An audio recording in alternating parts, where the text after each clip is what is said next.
All right, today's guest is a true OG in the Bitcoin space, someone who's been building in crypto since most people still thought blockchain was a BuzzFeed quiz category. He's an early Bitcoin adopter, a serial entrepreneur, and a relentless innovator who spent the last decade pioneering digital asset adoption in India.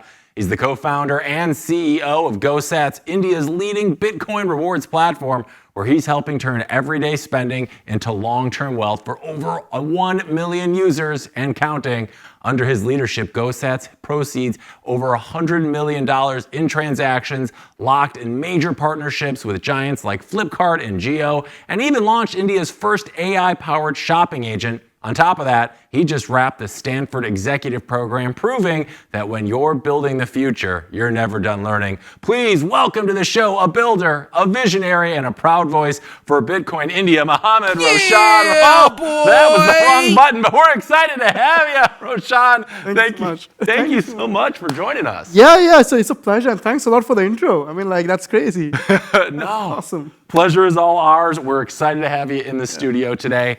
So we got to ask, take us back. You've been in the Bitcoin space since, 2014? What was the moment for you that the whole Bitcoin thing clicked? Yeah, I just love telling these stories. We'd love to hear them. So I remember the date. It was actually January 21st, 2014. Mm-hmm. So I'm a very sports kind of like a geek. Mm-hmm. And we used to get physical papers back at home in the day, and I used to like reading the newspaper from the back because that's where the sports stuff is, mm-hmm. right? And then the finance and the sports is kind of very mixed. And then while I was reading sports, I could see a big yellow coin sort of a thing on the finance side of it. I'm like, wait, what is this? It had a big B on top of it. And there was an article on apparently Bitcoin, and I was like, okay, this sounds interesting. Yeah. And I come from a technology background. So I was like, let me go look it up and see what's going on. And I went through it was like a rabbit hole, I went through GitHub, looked at the code, and I saw this one particular part of the code that said halving every 4 years.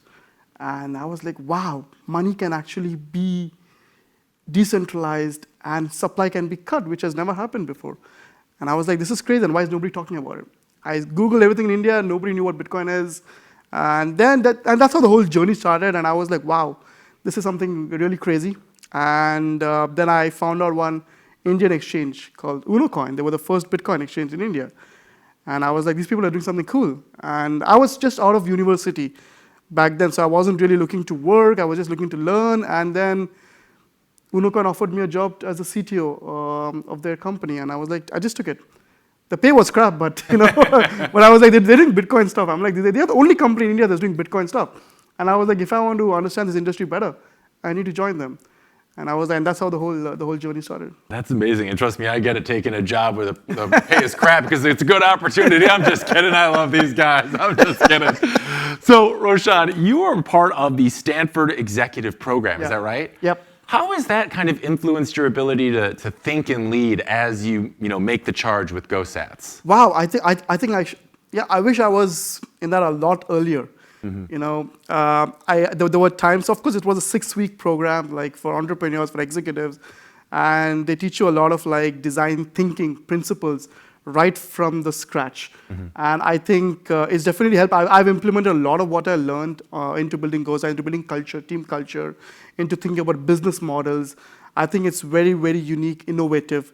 I just wish I got into a lot sooner, but I think better late than never.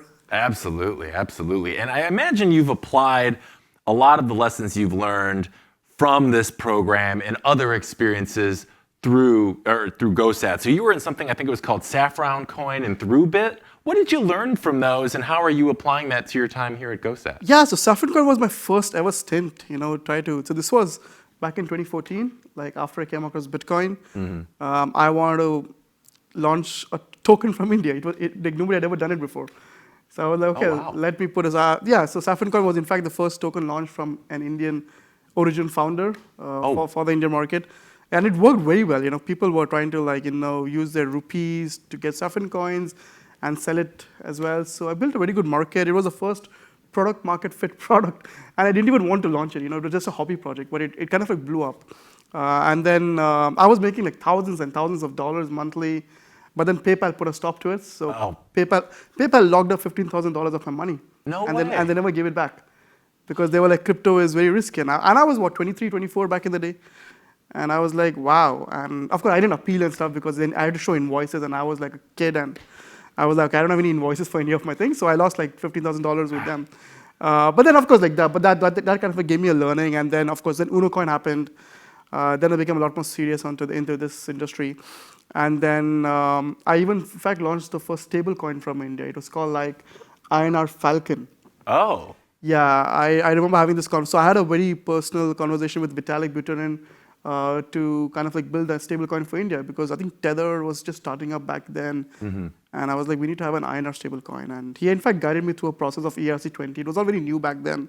And I did that, but of course, like, had to pull the plug because regulations are very tricky when it comes to fiat and stuff in India, crypto in India. But then after that, TrueBit was the first Ethereum exchange. So I was a CTO of Ethereum-based OTC models. So we built a lot of wallets, and INR Falcon was also part of that product as well. But then yeah, after that journey kind of like tilted on to GoSats. I was like, exchange is not the answer. You know, you want mainstream adoption, you might have to do things a little bit differently, and went into fintech and stuff. Yeah. Very deep. What was it like working with Vitalik? He's one of the more interesting people in the whole cryptoverse. Was that like how was that experience for you? Yeah. So the way, like, I mean, like, it is a lot easier to get hold of folks when they're not that big. Yeah. You know, I didn't meet just Vitalik. I met the whole Ethereum Foundation team. So I was into Vegas. There was this one Money 2020 conference happening in Vegas in 2015, I guess. So I had applied for a hackathon, and I was building products over there, and I met the whole Ethereum. They were giving out bounties, and I think that was Ethereum's like initial launch marketing to get developers onto the protocol. So and in fact, I didn't meet Vitalik in person. I had a Skype call with him. Okay. So it was just like brief share, and he was, of course, you always you're talking to someone who's such a genius, where they don't talk much, but the amount they talk, that's enough. It's impactful, It's right? impactful, right? Yeah. And that's all. And then in person, I met a lot of the other foundation team members as well, and kind of like worked a lot. I mean, I was a big Ethereum bull back in the day. Like, and then I came in, because I come from a technology background, and I had a very clear distinction. People always thought like Ethereum would overtake Bitcoin. But even when I was like just 1 year in the industry, I knew what was separate. I was like, Bitcoin cannot be touched. Look at it as gold. Look at it as a store of value. Bitcoin is not trying to do anything fancy. I think Ethereum is great for that. I didn't know about other protocols that would come in later on, but I was like, Ethereum is brilliant, but these two are separate. Both are not trying to compete against each other. I think there's space for both in the market. Yeah. But this was before all the toxicity and the Bitcoin maximalism and all that stuff that started coming. I think yeah, times were better back then. Oh, absolutely. Times were definitely a little simpler and better back then, no doubt about it. I always find with Vitalik, and this is like a personal like running joke on the show, he loves, you ever seen Moo Dang? That pygmy hippo that he like loves? He's always hanging out with that hippo. And I'm like, this is why Ethereum's price has been crashing. You see all the memes? You see all the memes that, like, your entire net worth is with him, and he's always like, he's just playing with this like janky and, like stuff. No, he's so funny. So I wanted to get into this a little bit. In terms of GoSats, you co-founded this with your sister. Yeah. Is that correct? Correct, yes. What has that been like? Because I think about trying to work with my own family on anything, whether it's like just cleaning the house or helping my mom with her taxes, and it's an absolute disaster. How has this experience been with you and working with your sister? Yeah, I think, of course, we have our own, bickering and stuff. But I think it's important to start a company with someone you trust. Yeah. And also there's a lot of synergy, because I've been involved with 2 startups before. So I know a lot of things about startups and initial stages, right? Yeah. So I was like, it's important to be involved with someone you trust and to see synergy. So the synergy here was, I come from a very pure crypto technical background, and she comes from, so her name is Roshni, so Roshan Roshni. That's pretty close. That seems confusing already. So so she comes from a very pure financial background. Like, she's worked with hedge funds, she's worked with investment banks. So she in fact did a lot of reporting for a lot of banks in the UAE as well. So I felt like, my crypto background, her finance background, I think because GoSats is like the intersection of Web 2 and Web 3. So I think it's very interesting to have founders who come from both backgrounds to build this company. Yeah, absolutely. And working with your sister, was this whose idea was GoSats originally? Was it a collaborative effort between the two of you, or did she come to you, or did you come to her and you're like, I think we need to build this? Or how did that whole process begin? So this was like, I think this was mid-COVID. Okay. So we had a lot of time on our hands. Yeah, didn't we all? Sitting at home, and I hated it, because I can't sit at home. Yeah. I'm not a big advocate of work from home. Yeah. So there was this WeWork back in Bangalore, in this place called Koramangala, very startup-oriented place in Bangalore. And so there was this new WeWork that just opened up. And I was the first person to enter it, and they were like, so I was the first person to register for the WeWork membership over there. Oh, okay.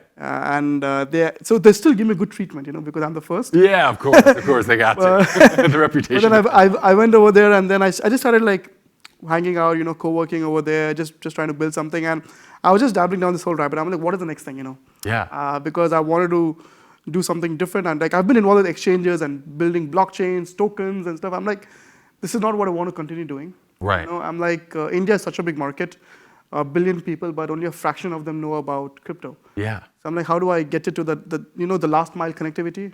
Well, what can I do for that? And I've always wanted to be into fintech. And I was like, fintech and crypto is something that nobody has really clicked it yet, Yeah. They haven't cracked it. So I was like, dabbling down into how we can get mainstream adoption. And then the whole concept of GoSats came up. I was researching a lot of cashbacks and e-commerce companies in India. And I was like, India loves, free money, cashbacks. Who doesn't, right? Who doesn't, right? But then I was like, why not just start giving out Bitcoin for free? Because a lot of Indians are skeptical when it comes to the industry. And when you get the regulations and the central bank tries to tell you to stay away from it, and a lot of people also get burned. But I'm like, let's just stick to Bitcoin and, let's start giving out cashback. So the way it started was, there was no product. I, in fact, put out an emailer, like a Google form, right? And asking people to just fill it up, see if you want it. And we got 500 signups in 1 hour. Oh, wow. 1 hour, 500. How did you get that? How'd you get the word out so fast? Twitter. So Twitter. I had a decent Twitter following back then because I talk a lot about crypto. Sure. So that helped initially to kind of like generate momentum, but then a lot of people shared and stuff. And the question was simple, what, I'm thinking of building something, e-commerce related, cashback, card related, and if anybody wants it. And people said, yeah, we'd love it. Yeah, give us free Bitcoin, please. Free Bitcoin. And, we don't want to use any of the other credit cards and stuff, people like, and then we're like, okay, cool. And then we started, it took us 6 months to kind of like launch an initial MVP. And then, but our main growth started off when we actually launched the first Visa debit card in India. Oh, no that kidding. offers Bitcoin as cashbacks. Okay. That was the first one. No kidding, because I think there's one, I think Visa partnered with, I think here, is something called Fold? Fold, yeah. That does something kind of similar? Quite similar. So Fold also was an initial inspiration as well. Okay. Because when I was researching this whole industry, and I was like, okay, nothing's happening, but I came across Fold. I was like, oh, wow, these people have actually cracked the US market. They're growing quite well. Okay. I'm like, wow, there has to be. So I stumbled upon Fold while I was researching this whole market and industry to see if there are players doing like fintech and crypto. Yeah. And then Fold was one. There was another one, Lolly, as well. That was in the US itself. Not a lot. Now there are many, right? But then I was like, okay, this is interesting. And then we worked with Visa. It took us a year and a half. Not easy. But because you had to convince the central bank and tell them that crypto is not seen as currency. We will look at it as an asset class. So one thing about Indian central bank is they don't like crypto as currency. Yeah. Right? They're like money laundering. We don't know the source of funds. Portray it as an asset class. We'll support you, and that's what we did. With the whole talks, and we were like, let's not portray it as a currency. Let's just portray it as an asset class, as an investment, as a reward mechanism. So in GoSats, you can only deposit fiat, no crypto. But you earn the crypto as an asset class. Okay, where does the crypto come from then? Those are partnerships that we have with a few exchanges in India. Okay. That we procure. The user doesn't have to transact with any of those platforms. The company does. Like we take care of all that and just deposit into the wallet of the customer. Okay, incredible. So Roshan, we've talked about GoSats. You and your sister started it. You've already crossed over 1 million users. So how long have you guys been at it to reach such a milestone for your business? That's amazing. So I think, it's been 4 years already, but we started scaling like about 2 years ago. The first 2 years were more about just grinding it out, getting all the regulation, the compliance done, and the partnership. We have a lot of brand partnerships. So just grinding that bit out. Actual growth happened when we were able to launch the card. So we did a wait list. It took a year actually after the wait list for us to launch the card, because that's just how bureaucracy is, right? It's just slow and tedious. Yeah. But once we did that, then things were well. And yeah, so basically, I mean, we were at about 100,000 users before launching the card, and once we launched it, we scaled to 1 million. Oh my gosh! So the card was the real catalyst for the extreme growth. Because that's something. Because in business, I think if you can control the payment flow, right? I mean, like, because the card is on the user's hand. Before the card, we had to sell gift cards on the platform. You know, like an Amazon or an Uber gift card. Right. And a user used to come and buy an Amazon and an Uber gift card, and they used to get Bitcoin Satoshis as cashbacks. So it's a great model, but not truly scalable, right? It's just gift cards. There's no fintech element. There's no transaction. You know, GMV. There's nothing of that over here. Right. So, but then once we put a card, the user could earn Satoshis not just about 100 brands that we had. They could earn about 1 million brands, right? Because Visa is everywhere. Yeah. So wherever Visa is accepted, you start earning Satoshis on all those transactions. So. Very cool. So what kind of percentage do people who use the card get in Satoshis back from their payment? So this is very interesting, right? So we always advertise between 1.5 to 2%. But many of our customers have actually like tweeted and posted saying that this is not a 1.5 or 2% cashback card. It's like a 10%. Right. Some of them have even got 60%. Because of the fluctuation of Bitcoin's price. Yeah, and that's this nice. is something that, I mean, as a business founder, you don't really think that much. Customers kind of like tell you in a way how to run the business. Yeah. Which I love, because if the customer is able to crack it, and then we started changing our marketing like that. You know, we're like, it's not a 1 to 2% cashback card. You know, because if you do that, you are competing with all these other points and miles programs that say, you know what, you get one. Your Amex gives you like 2% on this miles and stuff, right? Because those miles or points will always be the same. They will never increase in value. Right. So technically, you should not see this as a okay, immediately you might get like a 1.5% flat, but that has potential to grow in value. Yeah. And many of our customers have made tens of thousands of dollars in the past 1 year alone for free, just because Bitcoin went from 3x in the past 1 year, right? And that has kind of like helped a lot. And our marketing also is kind of like, you know, catered to that. So we learn a lot from our customers. Yeah. So here's my next question. When are you coming to America so I can get one of these? Because I'm sick of my 3% cash back on my Amex and stuff. It's no fun. I need this. 60% sounds much better. I mean, just today alone, they're getting way bigger percent. I think it's just about tapping into a system where you auto invest in Bitcoin. I think even Michael Saylor talks a lot about this. You know, in fact, he was telling a little bit about like how, you know, purchases. So our whole thesis is, why should any spend or transaction be seen as an expense? You know. Right. It's going from your pocket. Right? Anything you pay for a coffee, it's going from your pocket. What if you can never think of a transaction as always an expense? What if you could always think of it as, I'm also investing in my future, right? I think that, so we've tried to make every single transaction also an investment opportunity. And interesting thing is, you know, like India loves gold, right? Big on gold, right? Jewelry and stuff. Yeah. And we not just have Bitcoin, we launched gold last year. Right? Oh, wow. As an asset class, you know, and 40% of our customers come for gold. In fact, that also has helped our growth. But then, gold is a very stable asset class, right? It's not too volatile. Of course, it's gone up a lot in the past 6 months, but it's still not as volatile. And many of them have also shifted to Bitcoin because they see like Bitcoin's growth has happened a lot more. And that's the way we also orange pilled a lot of newcomers. If we just had Bitcoin, we wouldn't have got these gold users, right? So we started advertising gold to them. We're like, you know, we have gold. If you don't like Bitcoin, that's okay, no problem. But you can switch to Bitcoin anytime it's like one click, you switch to Bitcoin. And then they say like, you know, let's experiment with Bitcoin. And the earnings started going up. And then they were like, oh, wow, this thing is something interesting. Yeah, so, very much so. Do you have a preference as to whether they use gold or the Bitcoin when they're using GoSats, or does it not matter to you? So for us, of course, like, I mean, like, as a business, I mean, like, we always want people to kind of like, start using Bitcoin, but something you don't want to shove down their throats, you know. Right. It's like, so we have the option. So as soon as you sign up for the app, you have an option what you want. So you can choose it. We defaulted Bitcoin. Yeah. But we see a lot of people understand gold, and they come for gold. And gold, I mean, in the recent like 3-4 months, it hasn't performed bad, right? It's gone up. Quite. I think like 10 to 20% up. So it's decent. So we see that. But of course, like over the long run, people have shifted to Bitcoin, and some of them even switch. If Bitcoin is suddenly falling down, they immediately switch to gold.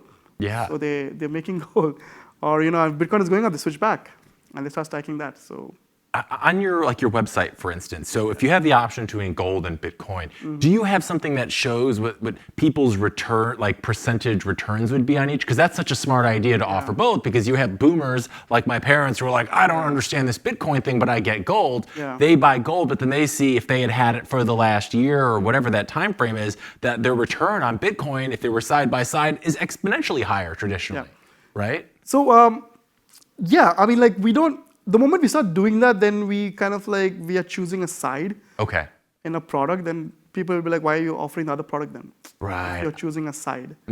But we do show a chart where the user's history has grown. They can see how much value they've made based on different asset classes. So we give the choice to the customer to make the decision, to understand that. Yeah. But all our marketing and all is always ported towards Sats and Bitcoin. Because people know that the company sees gold as a secondary asset class.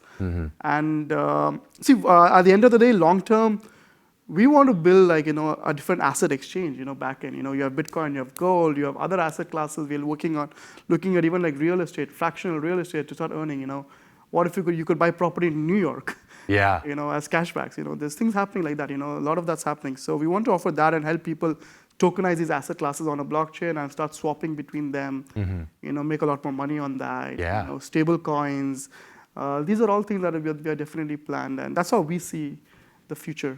Well, yeah, and it sounds like you're planning for it. I mean, it's digital gold of the future, right? I mean, a lot easier to spend and carry around with you. Yeah. You can't wear it the same way, but that's okay. So we're talking about the future. We have to talk about AI. Yeah. I know you guys are doing some interesting things, integrating AI into GoSats. Can you tell us a little bit about that? Yeah, so this is one good thing about the Stanford executive program.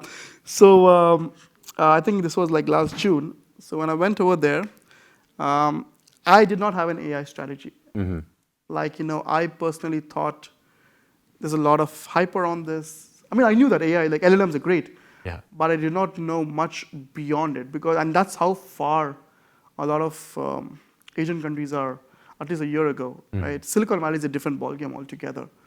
These people, you people here are years ahead compared to what the rest of the world is. The 6 weeks I spent over there, it was only during the last 2 weeks. So I was always asking people, talking to people. I asked a few professors, at the end of the day, LLMs are basically biased models. They're able to output things based on what you train them on, Right. So how do you and bots have been around for decades, right? So I'm okay, these are smarter ones, but and not many could answer that question. Right. Even the Stanford professor, but there was one professor that actually told me, you know what, you're right. They are built on a lot of biases and stuff, basically function like a knowledge based bot. But there's one thing that LLMs right now are doing much more beyond that is prediction of the next token. And that struck me. And I was nobody has ever told me that. Yeah. Prediction. So it's not just a bot, it's a sign of very early stage of intelligence, right? Because right now, if I'm talking this, my brain is telling me what to say next. That is intelligence, right? Yeah. And that's what AGI, and that's how I went down the rabbit hole. And I just went to my room that day, and I was like, okay, now we need an AI strategy. Yeah. So what is the AI predicting within your company? What do you? So then I was for the first two months at least, I was just figuring out how we can try to merge AI and crypto. Not many people have been able to do it well. They try to build decentralized AIs and blockchains. Those things don't work. No. I think they just it's a force fit of AI into everything. AI should be seen as a problem solver, not a solution for problems that don't exist. Right? And a lot of people started doing that, even with crypto in the beginning as well, DeFi and stuff, right? A lot of force fit solutions. Then I was what can we offer? And then we realized that we have millions of transactions of customers. And wouldn't it be helpful if we can help them make their spendable, their purchase, their transactions a lot better, recommend things for them, help them make more rewards, investments into these asset classes a lot more easier, help them get the best deals, the best discounts. And what if we could just revolutionize the shopping experience? Oh. And that's when we thought of our AI called Sophie. Okay. It's not the name could change. It's still like, we're still figuring that out. Yeah. But we call it Satoshi of financial intelligence. Okay. That's what it's. Okay. I was like, okay, it's an AI girl who loves to shop. Great. Like, okay. Sophie can be neutral, Yeah, We're not putting a gender to it, depending on what the person wants. Yeah. But Satoshi of financial intelligence, so it gives you so much insights into your shopping. You can basically ask, where did I spend the most money today, or how I can optimize my finances, and it will give you those insights because it has control of all your. So it basically monitors all your transactions on the GoSats platform. Okay. We are looking at other regulated providers where the user has to provide access for the other transactions, and then the AI can basically monitor and give them insights on those as well. But right now, it does it for the GoSats, the GoSats product. And also, like you can see, I'm in the mood for pizza right now. Mm-hmm. Just order me a vegan pizza, or a pineapple pizza. Yeah. And it just does it for you. So we have all the different brand partnerships at the back end. Okay. It figures out what you want, and it shows you the options, and you do one-click checkout. It goes from your GoSats card, money gets deducted, it buys you the pizza, burger, whatever.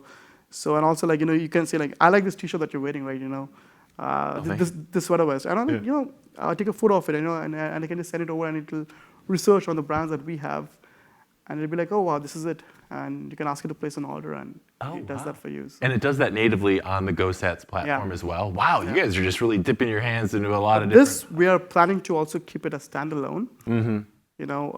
We don't want it to be just for the GoSats platform. I think this has a lot of capability outside that as well. Yeah. And that would, if you sign up for this AI standalone, you also become a GoSats customer. Mm-hmm. So that's how we'd also get people into GoSats as well. That's what the plan is. Man, watch out, Bezos. Yeah, you're coming for Amazon. That's what it sounds like. It's not so. A lot of people are doing it already. In the US, like, Perplexity. Mm-hmm. Perplexity shopping. So I think we had this idea in October, and 2 weeks later, Perplexity shopping launches. Okay. And I was like, wow, like people are thinking about this. And then OpenAI, you can buy stuff on ChatGPT today in the US. So you can ask ChatGPT to order something for you, and it has a Shopify integration.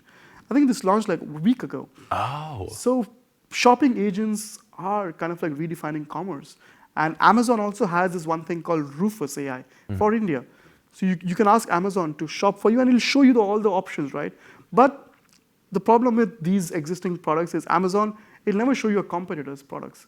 Right. What if there's a product that's not there? Amazon will not want you to go somewhere else. Of course. Right? Perplexity and OpenAI, they both work with Shopify integrations because they are not fintech platform. None of these are fintech platforms. Okay. Right? So, but we are a fintech platform, and we have direct API access to all the different brands. And we also have our own inventory where we also have millions of products. You want to buy shoes, you want to buy headphones, anything, And so we have that inventory. So in a way, we have that control over the customer. And but yeah, shopping agents I think it will redefine the way we shop in the future. I think people are going to be more lazy. The future is like this, I think just build products to make people lazy. People have to be lazy. Have you ever seen that movie WALL-E before that, like Disney movie? Everybody's just like floating around on chairs. Think about Uber, right? Like people used to go and hail taxis on the road. Yeah. Now you don't exit the house unless the taxi comes to your doorstep. You book it from your home, and it comes. So people are anything in life.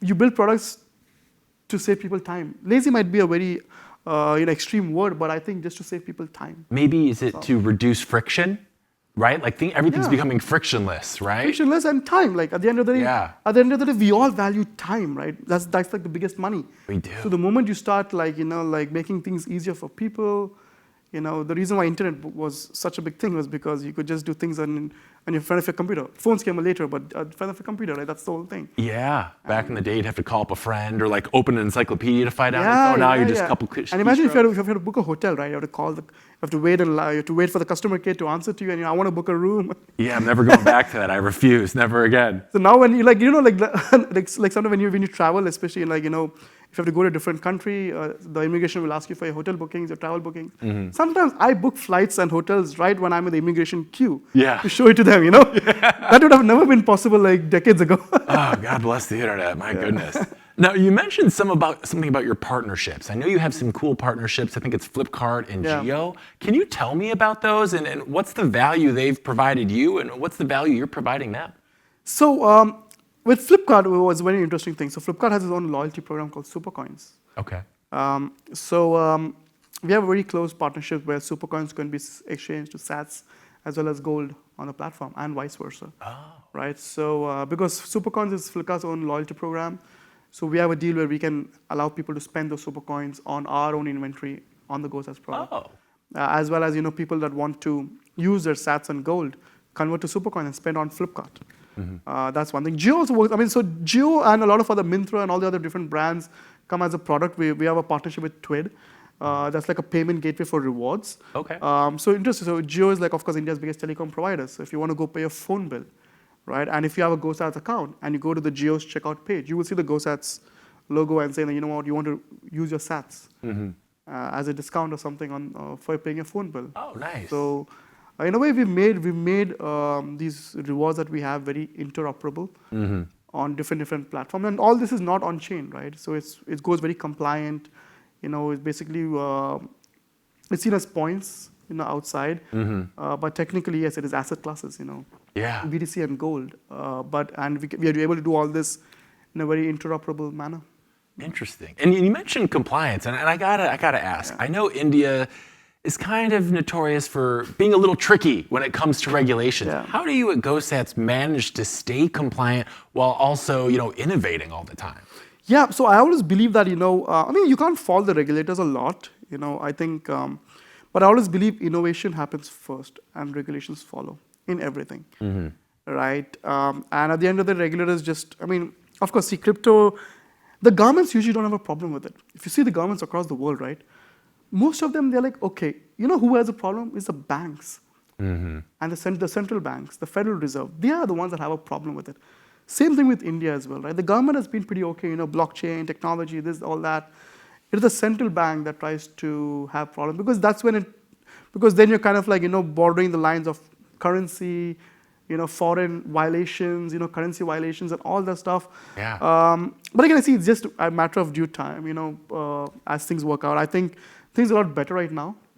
So we have always been compliance first. We work with a lot of these players and, but we're like, this market is growing.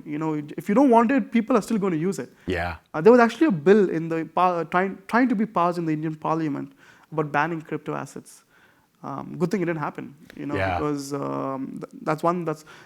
India is a very forward-thinking nation. We are a little bit slow in implementing things, but we don't also try to jump the gun and do things, which has always backfired for us. The reason why we don't lead in a lot of things, but we always, wherever innovation happens, we follow it.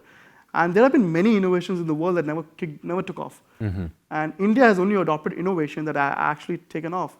And if you look at all the user bases of all the different products in the world, whether you look at YouTube, Google, Facebook, well, India is in the top 3 as markets, right? Yeah. So you need the Indian population, you need the Indian market to succeed as a global company, consumer company. Right. Right? You can't, otherwise you can't. Microsoft as well, right? India is one of the largest users of the Windows operating system as well, right? So you need to have the Indian market, and that's the reason why GoSats was also founded, was because Bitcoin needs India.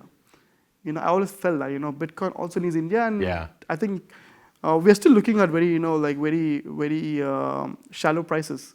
I think we're still early because a lot of countries haven't woken up yet. Right. I mean, once people really countries are putting it on their balance books. The United States, I think, will probably be the tipping point. It sounds like we're headed that direction. It's like everybody else is going to be following shortly thereafter, right? Absolutely. And I was actually at this MicroStrategy conference 2 days ago. Oh, nice. In Orlando.